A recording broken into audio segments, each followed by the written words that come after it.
It's competitive out there. How do you win the offer? Stay tuned.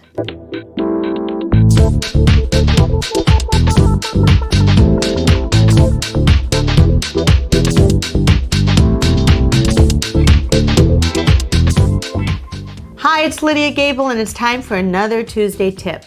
And what we're going to talk about today is submitting an offer in this very competitive market.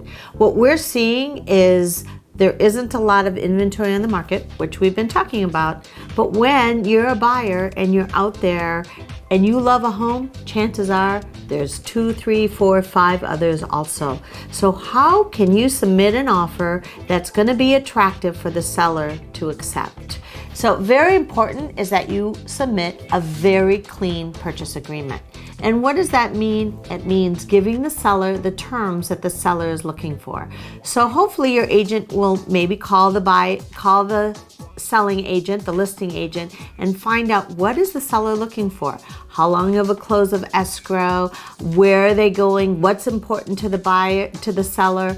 It's not always price. Sometimes it's terms. Sometimes they might be looking for a home. Sometimes they might want to rent back. So it's really important that you find out what's important to the seller. Second, make sure your finances are in place. So make sure you've talked to a lender and you get a pre-approval letter.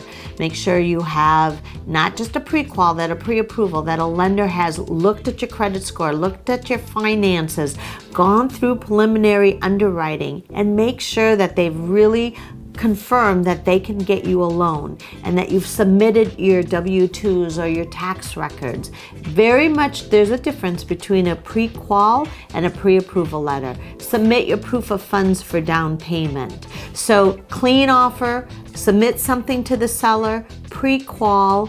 Also, write a letter to the seller. Why you as a buyer love this home.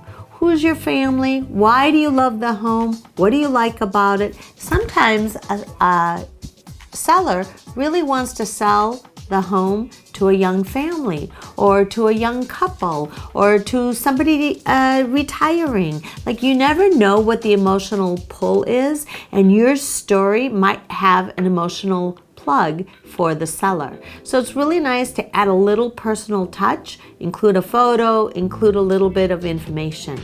And last, and also what's important, is make sure to have short timelines, because a seller doesn't want to take their home off the market for a long time while you're hemming and hawing and debating about the house. They want to know that you're all in and you're committed, you're going to get through your inspections, you're going to get through your appraisal, and you're going to hold the timelines and be accountable to your timelines. So I hope that this is information that's helpful. So if you find a home that you like, make sure your agent has a good track record to win homes. It's a very competitive market right now, and what's more important is that you win your dream home versus potentially working with an agent who might give you some money back, but they can't win the home for you. So good luck getting your dream home, and if you have any questions, you know where to find us. Hope this is helpful.